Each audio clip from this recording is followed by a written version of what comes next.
Hello बच्चों, स्वागत है आपका अपना चैनल साइंस टू क्लासेस में। आज आप लोग के बीच में ऑब्जेक्टिव क्वेश्चन 1 मार्क्स, 3 मार्क्स और 5 मार्क्स ऐसे क्वेश्चन को डिस्कस करेंगे जो एग्जाम में आने का संभावना सबसे ज़्यादा है। इसलिए वीडियो बहुत ही इंपॉर्टेंट होने वाली है। वीडियो को बिल्कुल भी स्किप ना करें। अगर चैनल में कोई नया है तो चैनल को सब्सक्राइब कर ले, घंटी के बेल आइकन को प्रेस कर ले, जिससे कोई भी नया वीडियो आए सबसे पहले आपको देखने को मिले। चलिए देर ना करते हुए वीडियो को शुरू करते हैं। तो यहाँ पे आप देख पा रहे होंगे ऑब्जेक्टिव क्वेश्चन है। अब आते हैं फर्स्ट क्वेश्चन। तो Kirchhoff's first law of is law of conservation of. Kirchhoff first law को केसीएल किरचॉफ्स करंट लॉ भी बोला जाता है, और किरचॉफ्स करंट लॉ फॉलो करेगा चार्ज को, तो कंजर्वेशन ऑफ चार्ज को फॉलो करता है। तो इस क्वेश्चन का आंसर हो जाएगा option number C. Next question है Lenz law of is law of conservation of. Lenz law किसको ओबे करता है? तो law of conservation of energy को ओबे करता है। तो इस क्वेश्चन का आंसर हो जाएगा ऑप्शन नंबर बी। ध्यान से देखते जाइएगा, एक का क्वेश्चन बहुत ही इंपॉर्टेंट है। उम्मीद करते हैं कि एक का क्वेश्चन आपको अच्छे से समझ आए। नेक्स्ट क्वेश्चन है 1 electron volt is equivalent to. बोल रहा है 1 इलेक्ट्रॉन वोल्ट किसके इक्विवेलेंट होता है? तो हमेशा याद रखें, एक इलेक्ट्रॉन का जितना भी चार्ज होगा तो चार्ज को जब वोल्ट से गुना करेंगे तो हमें जूल मिलेगा। हम पोटेंशियल वाले फॉर्मूला V बराबर अब पढ़े ना, W बाई क्यू। तो W बराबर क्या होगा? V into Q. तो W का यूनिट क्या होता है? जूल। तो क्या आ जाएगा? 1.6 into 10 to the power minus 19 joule. तो इस क्वेश्चन का आंसर हो जाएगा option number B.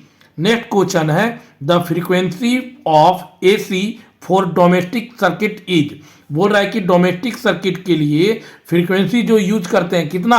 50 hertz. India में कितना यूज होता है? 50 हर्ट्ज। तो इस क्वेश्चन का आंसर हो जाएगा option number C, 50 hertz. Next question है द रेजोनेंट फ्रीक्वेंसी इज। बोला रेजोनेंट फ्रीक्वेंसी का फॉर्मूला क्या होता है? तो इसका फॉर्मूला हो जाता है 1/2 पाई रूट अंडर LC।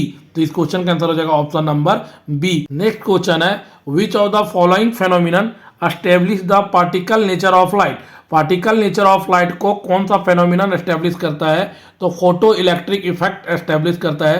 तो इस क्वेश्चन का आंसर हो जाएगा photo electric effect. Next question है in photo electric effect the maximum kinetic energy of emitted electron does not depend upon. बोला डिपेंड किस पे नहीं करता है? तो वेवलेंथ, फ्रीक्वेंसी और इंटेंसिटी पे डिपेंड करता है, वर्क फंक्शन पे डिपेंड नहीं करता है। तो इस क्वेश्चन का आंसर हो जाएगा option number D. Next question है the momentum of photon of frequency is. बोल रहा है मोमेंटम फोटोन फ्रीक्वेंसी की क्या होता है? तो ध्यान दें, हम लोग लेमडा इक्वल टू क्या पढ़ के रखे? H/P। तो P बराबर क्या हो जाएगा हमारा? H/λ। और लेमडा में क्या पढ़ के रखे? फॉर्मूला म्यू बराबर C/λ। तो लेमडा बराबर क्या हो जाएगा? ये नीचे आ जाएगा तो हो जाएगा C/μ। और जब यहाँ पे बैठाएंगे तो H C/μ, म्यू ऊपर चल जाएगा तो यहाँ पे हो जाएगा हमारा म्यू पर, तो H न्यू बाय क्या हो जाएगा? C हो जाएगा। तो इस क्वेश्चन का आंसर हो जाएगा option number A, H nu by C। Next question है the photo electric cut off voltage in certain experiment is 1.5 volt. The maximum kinetic energy of emitted electron is. तो ध्यान दे, जब इसके फॉर्मूला में बैठाएंगे तो जो वैल्यू निकल के आएगा इसका 2.4 इलेक्ट्रॉन वोल्ट आएगा। और इलेक्ट्रॉन वोल्ट को जब जूल में कन्वर्ट करेंगे तो 1.6 इंटू 10 टू पावर माइनस 19 से मल्टीप्लाई करके आंसर निकल के आएगा 2.4 into 10 to the power minus 19 joule. अब आते हैं नेक्स्ट क्वेश्चन पे। Henry is the unit of. Henry किसका यूनिट होता है? तो सेल्फ इंडक्टेंस, म्यूचुअल इंडक्टेंस दोनों का यूनिट है। तो इस क्वेश्चन का ऑप्शन नंबर सी हो जाएगा, both A and B. Next question है impedance of LR circuit. LR मतलब इंडक्टर और रजिस्टर प्रेजेंट हो। तो इंडक्टर और रजिस्टर के लिए R हो गया, L के लिए ओमेगा स्क्वायर L स्क्वायर हो गया। तो रूट अंडर हो जाएगा R square plus omega square L square. इस क्वेश्चन का आंसर हो जाएगा option number D. Next question है the unit of reactance is. Reactance एक प्रकार का रेजिस्टेंस है और रिएक्टेंस का यूनिट क्या होता है? ओम। तो इस क्वेश्चन का आंसर हो जाएगा ऑप्शन नंबर बी। अब आता है next question the principle of AC generator is. बोल रहा है AC जनरेटर का प्रिंसिपल क्या हो जाएगा? Mutual induction, electromagnetic induction, both A and B, none of these. तो ध्यान दें हमारा दोस्तों, यहाँ पे म्यूचुअल इंडक्शन पे भी काम करेगा और इलेक्ट्रोमैग्नेटिक इंडक्शन पर भी काम करेगा।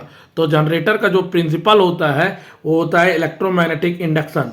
तो इस क्वेश्चन का आंसर हो जाएगा option number B, electromagnetic induction. Next question है drift velocity varies with the electric field, कैसे वेरी करता है? तो VD डायरेक्टली प्रोपोर्शनल E हो जाएगा। तो इस क्वेश्चन का आंसर हो जाएगा option number D, VD directly proportional E।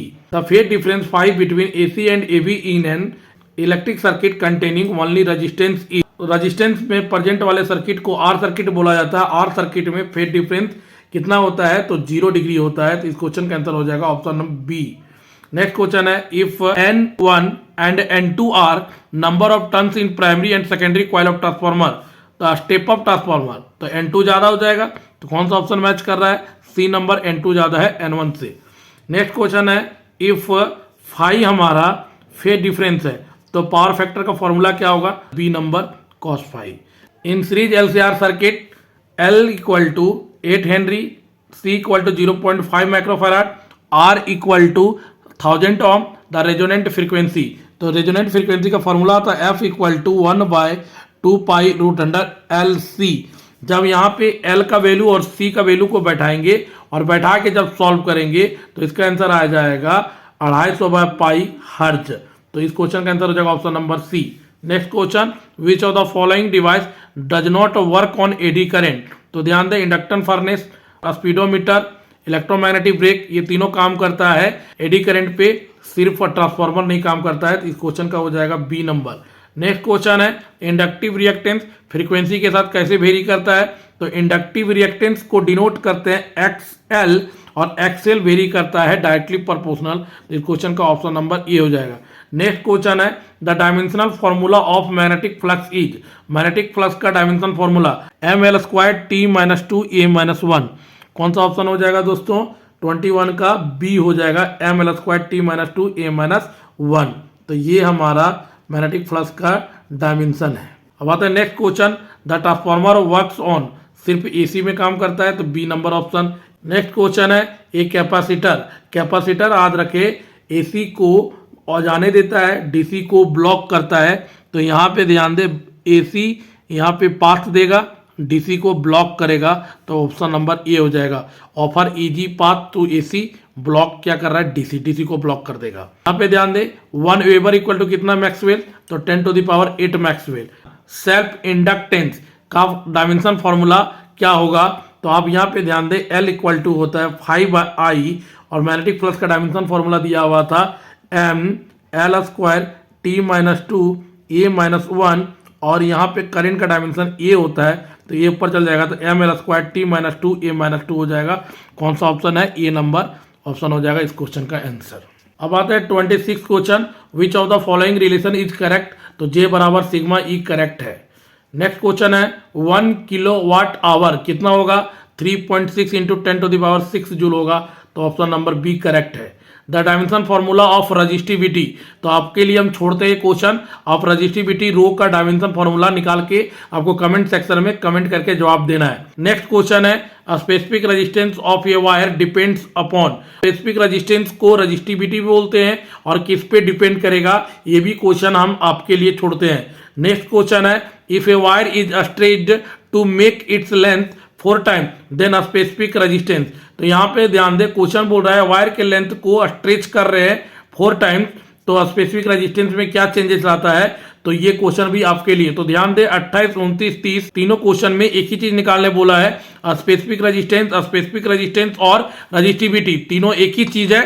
आपको इसका आंसर कमेंट सेक्शन में कमेंट करके देना है। अब आते हैं group be very short answer वाले क्वेश्चन जिसमें 1 मार्क्स को रखा गया है। फर्स्ट क्वेश्चन है what is electrical resonance, electrical resonance क्या है? तो रेजोनेंस एक कंडीशन होता है जिसमें करंट मैक्सिमम होता है और इंपीडेंस क्या होता है? मिनिमम होता है। The condition in which electric current is maximum and impedance is minimum is called electrical resonance.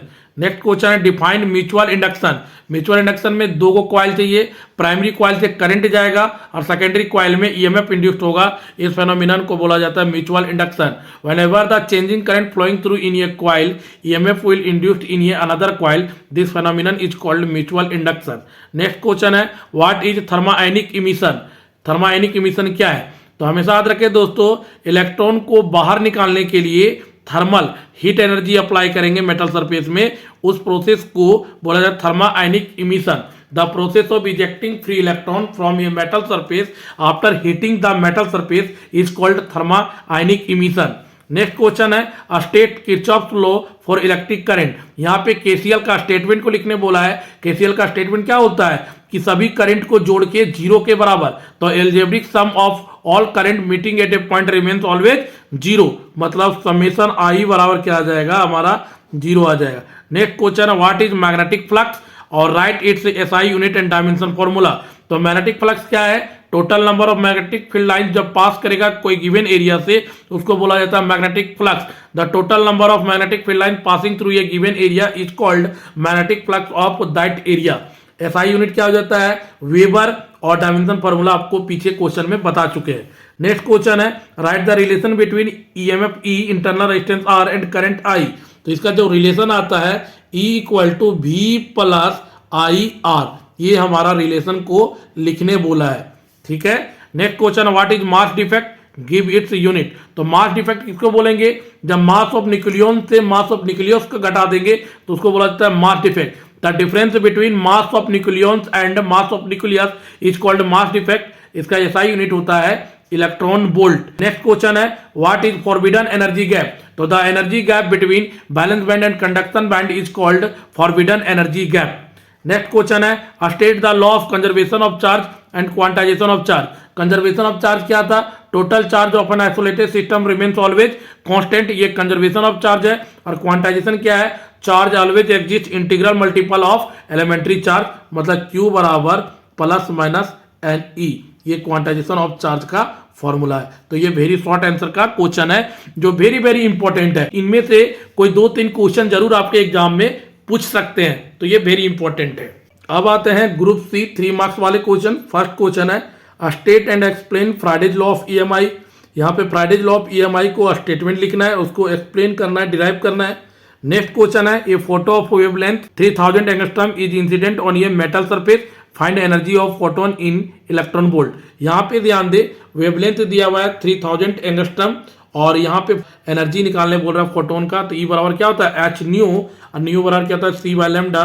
तो वहां से बैठा के निकाल सकते हैं, ई बराबर हो जाएगा H C by lambda. H का प्लैंक कांस्टेंट का वैल्यू पता है, स्पीड ऑफ लाइट का वैल्यू पता है, वैल्यू दिया हुआ है 3000, तो इसको कैलकुलेट कर सकते हैं इस फॉर्मूले से। Describe about different types of energy losses in the transformer. ये वेरी वेरी इंपॉर्टेंट क्वेश्चन है दोस्तों, ट्रांसफार्मर में कौन कौन सा एनर्जी लॉसेस होता है। तो इस चीज को मैंने वीडियो में डाल रखा है, तो आप वीडियो में जाके देख सकते हैं इसी वाले प्लेलिस्ट में। नेक्स्ट क्वेश्चन है the alternating current is represented by I equal to 20 sin 314 pi T ampere, find RMS value, average value of AC. यहाँ पे I का इक्वेशन दिया हुआ है, तो I का इक्वेशन हम लोग पढ़ के रखे हैं, I equal to I not sine omega T, और आरएमएस का और एवरेज वैल्यू का इक्वेशन निकालना। तो आई नॉट का वैल्यू कंपेयर करेंगे तो 20 एम्पियर आ जाएगा, और आई आरएमएस का फॉर्मूला क्या हो जाता है आई नॉट बाय रूट टू। जब आई नॉट का वैल्यू 20 एम्पियर बैठाएंगे तो इसका आंसर हो जाएगा 10 रूट 2 एम्पियर, और एवरेज वैल्यू का फॉर्मूला हम बैठा के आई नॉट से निकाल सकते हैं। नेक्स्ट क्वेश्चन है 2 resistor have equivalent resistance 90 ohm in series combination and 20 ohm in parallel combination, calculate resistance of each resistor. बोल रहा है कि 2 रजिस्टर है जिसका इक्विवेलेंट रेजिस्टेंस जब सीरीज कॉम्बिनेशन में करते हैं तो 90 ओम होता है, जब पैरेलल कनेक्शन करते हैं तो इक्विवेलेंट रेजिस्टेंस 20 ओम आता है। तो दोनों रेजिस्टेंस का वैल्यू निकालने बोल रहा है, तो उम्मीद करते हैं आप निकाल सकते हैं। नेक्स्ट क्वेश्चन है distinguish between nuclear fusion and fusion. ये वेरी वेरी इंपॉर्टेंट क्वेश्चन है, न्यूक्लियर चैप्टर से है। न्यूक्लियर फ्यूजन और फ्यूजन के बीच में डिफरेंस को लिखने बोल रहा है। नेक्स्ट क्वेश्चन है write the difference between interference and diffraction. Interference और डिफ्रैक्शन के बीच में डिफरेंस लिखने बोल रहा है। ये भी वीवीआई क्वेश्चन है दोस्तों, तो आप जरूर पढ़ के जाए। अब आते हैं ग्रुप डी जो 5 मार्क्स वाला क्वेश्चन है, जो वेरी वेरी इंपॉर्टेंट है दोस्तों। बहुत सारे लड़का ऐसा कह रहे हैं कमेंट करके कि सर इन लोग का सॉल्यूशन करवा दें, तो मैंने पहले ही से वीडियो को डाल के रखा है, तो आप प्लेलिस्ट में जाके वीडियो को दे सकते हैं। इसका लिंक डिस्क्रिप्शन में मैं दे रखूंगा, तो आप वहां से भी जाके देख सकते हैं, ठीक है। नहीं तो आप मेरा प्लेलिस्ट को चेक करें, प्लेलिस्ट में जाके सारा क्वेश्चन का आंसर दिया हुआ है, आप एक एक करके सॉल्यूशन को कॉपी में लिखे और अच्छे से तैयार करके एग्जाम में जाए। अब चलते हैं यहाँ पे ग्रुप डी 5 मार्क्स वाला क्वेश्चन है और इसके सारे 5 मार्क्स वेरी वेरी इंपॉर्टेंट है। फर्स्ट क्वेश्चन है जो आने के चांसेस लगभग 100% है। State Gauss theorem in electrostatic, यहाँ पे गॉस थ्योरम के बारे में लिखना है और उसके प्रूव करना है। नेक्स्ट क्वेश्चन है इसी में using this theorem to derive expression for electric field due to uniformly charge thin spherical shell at a point outside the shell inside the shell. यहाँ पे गॉस थ्योरम को लिखने बोल रहा है और इस थ्योरम के हेल्प से इलेक्ट्रिक फील्ड फाइंड करना है uniformly charge thin spherical cell के लिए। आउटसाइड में पॉइंट होना चाहिए और इनसाइड में पॉइंट होना चाहिए। नेक्स्ट क्वेश्चन है state Ampere circuital law, using this law find magnetic field due to infinity long state wire carrying current, hence find magnetic field at a point inside ये long solenoid carrying current. यहाँ पे Ampere circuital law का statement को लिखना है और उसके फॉर्मूले को प्रूव करना है और इस फॉर्मूले को यूज करके इन्फिनिटी लॉन्ग स्टेट वायर का मैग्नेटिक फील्ड को पता करना है। साथ ही साथ सोलिनॉइड के बारे में पता करना है कि सोलिनॉइड के अंदर मैग्नेटिक फील्ड कितना होता है। अब नेक्स्ट क्वेश्चन है ड्रॉ ये level diagram describe with principle the construction and working of a transformer. ये एसी से रिलेटेड क्वेश्चन है और इस बार मॉडल सेट में आया हुआ है और ये 100% इस बार आने वाला है, तो उम्मीद करते हैं आप अच्छे से पढ़ के जाएंगे। नेक्स्ट क्वेश्चन है state Kirchhoff's law with the help of this law obtain the condition for balance of A Wheatstone bridge. यहाँ किरचॉफ्स लॉ के बारे में लिखने बोला है और इस लॉ के हेल्प से हमें बैलेंसिंग व्हीटस्टोन ब्रिज का कंडीशन को ऑब्टेन करना है। नेक्स्ट क्वेश्चन है state Huygens principle, using Huygens principle establish the law of refraction of light. तो यहाँ पे ध्यान दे हाइजेंस प्रिंसिपल के स्टेटमेंट को लिखना है और law of refraction of light को प्रूव करना है। कभी कभी law of reflection of light को भी प्रूव करने दे सकता है, जैसा कि पिछला साल 2024 में दिया है। नेक्स्ट क्वेश्चन है ऑप्टिक्स से जो इस बार आने का चांसेस सबसे ज्यादा है, establish lens maker formula 1/f equal to mu minus 1/r1 minus 1/r2, जिसका वीडियो मैंने आज ही डाल रखा है, तो आप वहां से जाके देख सकते हैं।